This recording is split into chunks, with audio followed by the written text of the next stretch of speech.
And joining us in studio, Uda Fruza, independent political analyst, Oliver Dixon, social political analyst, and Botsang Muilwa, political analyst. And you at home are most welcome to join us. We also have Wesley Seal, a political analyst, who join us via Skype. Good evening, gentlemen, and thanks again for your time. I almost switched off because of the first half an hour, if not 45 minutes, it was just complete chaos in National Assembly. To be expected. EFF are now back after, their boycott. Nonetheless, a quick reaction. Botsang, what did you make of the response, the Q&A, after the motion of no confidence, mind you? So, well, I did expect what happened today. Nothing is surprising. People, especially the opposition, have not stopped embarrassing themselves and the nation. You don't have to be out of the way and rude and noise making, as the president has called others, in order to put your point forward. And they should understand this question and answers. It's not the question and answers of the head of state responding about his personal being or his private capacity. He's representing the government performance. So they didn't take the opportunity to actually raise issues that are issues of national interest, issues whereby they will hold the presidency as well as the cabinet accountable to the jobs that they were supposed to do. This name of personalizing issues and us calling the head of state Babaka Duzani, and it's a waste of time. They are wasting an opportunity that is presented in front of them. They even go personal. Musime Mani mentioned the South African Airways saga. He fails, the first thing I picked up, he fails to say SAA since ever has not been making profit. He doesn't mention the number of years. So he wants to take this problem of SAA and make it Dudu Mieni's problem as if it's a new thing. It has been happening long before Dudu Mieni was the chairperson of the South African Airways. That's one element. Another element is that they are pushing privatization of the SAA instead of dealing with the content of the reports of the South African Airways to say, what is it that the SAA is spending money on? What is it that comes out of those reports? And interrogate them and question the president on such issues. No, they are not. They are talking about Duduzani. They are talking about the president influencing people to sponsor his family, even after he had said, I have never. Now, if I respond to a question and I say, I have never instructed anybody to help my family, and you say I did not answer, what more do I want to say? Unless you've got something contrary to what I've said, then you must table it. Now, he tabled an affidavit by Mr. Simons, who is formerly at the Department of Public Administration. He said, but there is an affidavit. There are legal processes which the Constitutional Court or the courts of law, including Parliament, can take that affidavit following procedure into the prescripts of the law to question its authenticity, to even bring that person to come and bring material evidence towards that so they can prosecute the president. Now, you can't say to the president, somebody wrote an affidavit and he says, but I don't know what you are talking about. And you say, but is he lying? That's not MP's role to be cross-examining and cross-questioning. It is the role of the police and the courts. Yeah, but Mr. Fuza, on your view, the wanting, and I suppose it's a very alluring pattern to want to corner the president, to try and discredit him, embarrass him in whichever way. In your view, do you think that the state capture narrative either gained momentum with the Q&A session today, or that it's losing its steam? It certainly has lost its steam already. Firstly. Secondly, the opposition in South Africa's parliament comes across as a big group of puppy dogs chasing a steam engine that's just too strong and too big and too fast for them. And they've lost the plot in every which way. There's no way that they can increase. So far, they've been hunting President Zuma down through the media, through the NGOs, through whatever means possible, and they were not able to get anything right. So they clearly are too weak, and they clearly don't have the facts together. They don't know what they're actually talking about, and it's opportunistic, completely opportunism of. Yeah, but that's what's in the public domain, to say, there's looting of state that is unabated, yes. And that certain ministers have been appointed from the Gupta or Saxon world to fulfill a particular benefit, yes. for the Gupta family. And I think that's what we tend to regurgitate every time there is engagement in Parliament. I don't know if you have a different view. Let's quickly say one thing. Hillary Clinton said about 2-3 years ago, we are living in an age of information war, and that's in fact the case. The media and the opposition make so much noise about the same thing all the time, so eventually we believe the propaganda. The truth becomes the lie becomes the truth. What's your observation, Mr. Dixon?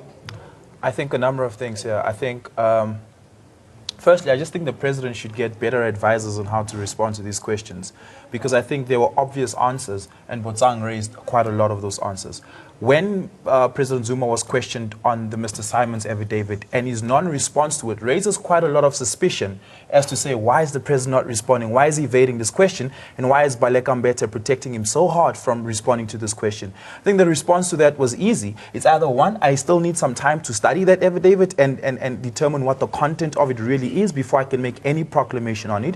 Two, either give a direct answer and say, look, if it is indeed the case that Mr. Simons is making false claims against me, we will consider legal action. Or three, it's not a matter of urgency to governance issues of the day, right? Any one of those three answers could have been given, it would have rested that issue. So I think President Zuma just needs to look into his advisory team in terms of how they advise him to answer some of these questions and some of these follow-up questions, because I think the answers were obvious. It's not satisfactory, like Botsang is saying, is if the question is, have you asked any minister, or favors for contracts for your family? And if he says, no, I haven't, is that adequate, you think, in that space? Yeah, no, that's an adequate answer, but I think the deadlock wasn't around that question specifically. The deadlock was around that Mr. Simons affidavit, because now we're all wondering about this Mr. Simons affidavit. I want to know what's in that affidavit. I want to know what the president thinks about it. And I think the president should have responded and said, look, give me some time, I'll get to it. He did it on the SAA issue. He said, look, SAA has been dysfunctional for as long as I can remember, but give me a couple of days. We're working on something. We'll come to you guys with a plan on the turnaround strategy for SAA. That was his answer with regards to what's going on at SAA. I think that was a satisfactory answer. I'll wait a week or two to see what really goes on, what the presidency gives us in terms of the turnaround strategy at SAA and, what the roadmap there is. I think that's satisfactory. But just strategically thinking about how you answer these questions. I mean, President Jacob Zuma has been doing this for a long time. He should know that there are going to be pedantic questions that he can't be evasive about, because I think his strategy in that instance was incredibly evasive. Okay. It also depends, on whether the president was privy to the contents of the affidavit or not. But I agree. Not giving an answer, it's actually some speculation, and actually. I would have referred it to see it has been written to the Speaker of Parliament. I'll address the Speaker once the Speaker has presented it to me. But what the DA was trying to do, or the leader of the DA, was to try and extort a response at that particular moment. To actually, it may incriminate you if you say, I don't know what that was. I did not do that. And later on, other evidences surfaces. It's dangerous to just think on your feet in that environment. It's a trap. You see, what he demonstrates here, it's a trap, what they try to set for President Zuma. And I don't think that it would work. He's too seasoned. He knows what's going on. Why should he answer to Mr. Simons or Mrs. Simons, whoever they are? What is the name? He knows about just nothing. Hold that thought. We do have another guest via Skype, Wesley Seal, a political analyst. Good evening to you, and thanks so much for joining us. Just your observation this afternoon with President Zuma's Q&A session. Hi, Wesley. Well, I think that what was clear... Can you hear me? Yes. You're all good. Well, what was clear today was that the ANC is weak. I mean, we've had for a complete hour, we had not a response from the ANC at all. And the ANC caucus was just sitting there. And so what is clear is that the ANC is divided, and what the fruit of this division is absolute weakness. They allowed for these theatrics once again to go on unabated. We got no response from them whatsoever. It took Jackson and Tembu a half an hour to get to respond, and so I think that certainly was clear to us today that Jackson and Tembu and Baleka Mbete certainly must take responsibility for the weak state that the ANC caucus is in at the moment. Response, what's up? The ANC caucus led by Jackson Tembu in Parliament, according to parliamentary processes, it is the ANC caucus. But we should differentiate the role of the Speaker of Parliament, which is Baleka Mbete in this instance. She's the Speaker of Parliament, although we all know that she belongs to the ruling party. But when you look at the caucuses of parties in Parliament, she should stand on the neutral position because she's representing the whole Parliament. But again, Cindy, it's very difficult to go, and Prof have said the president has handled this before. But if people are becoming rhetoric with things that have already started even irritating the nation, people have lost interest in watching and following what's going on. People want to know about service delivery. People want to know about government departments delivering on their mandate, where they have failed, what are the corrective measures that are going to be put in place by the executive. Those are the things that parliamentarians are supposed to be discussing and questioning. To come and make noise and scream every day and scream Zuma when he's beating them on this game over and over, it is not helping us as a nation. Well, to be fair, though, there were actual content in that presentation about service delivery, and people now know about service delivery.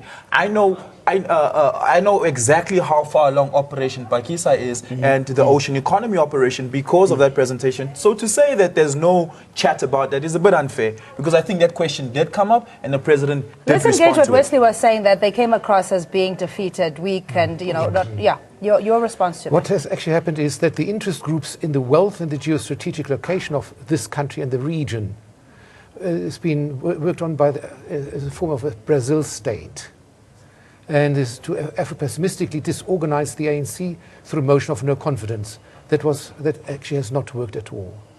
And you can see that it's not just what we see on face value. It's much deeper than that. Well, it is effects in the end. We shouldn't shy on mentioning it to the ruling party. The ANC has been weakened from what it was a year or two ago. They've been hitting on the COSATU, especially and on the SACP. There's an issue of the SACP, Yes, which and has COSATU. members of parliament or the executive inside. We saw the division. We saw the numbers that we saw during the last vote of no confidence. You know, that motion, the numbers, the demonstration that the ANC has been weakened, and we are talking inside parliament because we don't have stats outside. However, we should not put a blind eye that motion of no confidence, it may have been an eye-opener for the ANC to say, wake up and, you know, you are in charge. So they may have been helped by the opposition, actually. The failure must have helped them. The numbers must have shown that actually we are having an enemy with inside. We are an enemy to our own self. Yeah. And therefore they will have to work on that. Sorry, Wesley, just very briefly, a closing comment in terms of whether the usual assault or attacks on Zuma were as effective today, the state capture, the fact around whether he's used his influence to gain favor for family and those around him.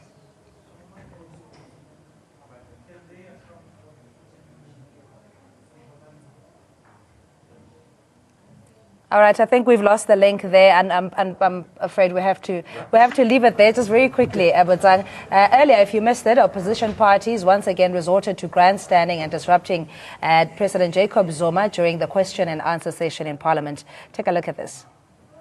Baba Duduzane is the new buzzword for opposition MPs who go to great lengths to disrupt President Jacob Zuma's appearance before Parliament. There is a ruling by the highest court in the land that Baba Duduzane has broken the law. We cannot have Duduzane's father coming to speak here. The latest gimmick is the opposition's way of reviving the state capture narrative that is fast losing traction. And interestingly, the EFF and DA now hunt as a pack. There is an affidavit tabled by Mr. Brent Simons that has come through. He says he was present at meetings where you requested for relatives that you know to be given particular contracts. Now, clarify for us, who is lying to South Africa? And if the provocation doesn't get the desired effect, the opposition ups the ante, daring the president to take legal action if he sees fit becomes one of the tricks. Why are you not taking actions against people who are putting you right at the center of a state capture? Should I stand every day, take everybody to court? You say a lot of things about me. Should I do so? You can take action against. I don't take actions against people like yourself, generally. And when all the intended disruption is done, the opposition pushes the speaker's buttons far enough for them to be dramatically forced out of the National Assembly. Honorable member, you are being disruptive now. Take your seat. We are not disruptive. No, take your seat. Disruptive. You take your seat, honorable member. Honorable members, I now ask the Sergeant Speaker, Arms to have the member out. Deputy You Speaker, can't chase members of the House out No, on the honourable basis member. of demanding answers from Ubabaga Duduzane. We will now request the protection services to help the Sergeant at Arms. Order, honourable members. The opposition has once again exposed its intention to use Parliament for grandstanding. It now remains to be seen for how long the electorate can allow this abuse. Bureau Report, ANN7. Order, honourable members. Leslie, I hope you're back with us. Just the question before we went into that insert, around whether you think the ammunition that the opposition has used since time immemorial around the state of capture and now around President Jacob Zuma using his influence allegedly for favours. What do you think, did that carry the traction that you think was desired? Well, no, I think that the ammunition has not been much more than what was in the past. I think that what should be commended is the president's ability to certainly answer the questions.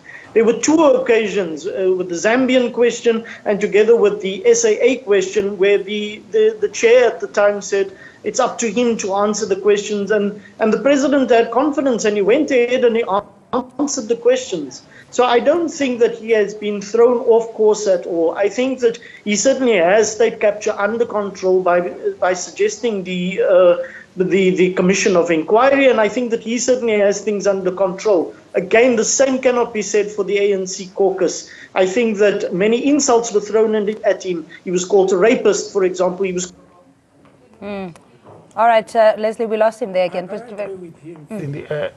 way the president manages to compose himself, throughout all these insults, your kids' names being brought to Parliament and so forth, it must be commendable. Where questions were answered, one that I picked up was regarding, the BRICS Development Bank and how it's going to operate, how it's going to help developing countries, what monies are available and programs available to be sponsored by the BRICS Development Bank. Top notch on that one.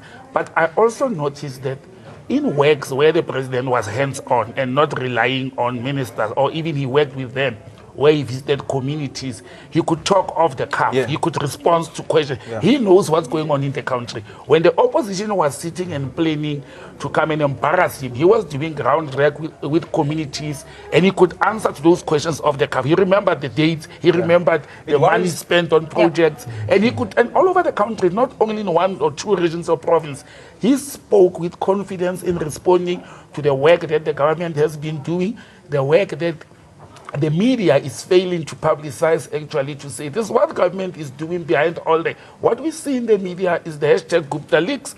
None of these hashtag Gupta leaks have been brought to court. None of them have been brought to Parliament. It's speculations. What we want to see as the nation is what is the government doing with our taxes? Are we reaching the people on the ground? But it also occupies imagination, the fact that, what Julius Malema saying that Zuma hasn't taken any action against those that are implicated. He did mention the judicial inquiry, of course, but that doesn't seem to satisfy the opposition. Look, firstly, Botsang is incredibly correct.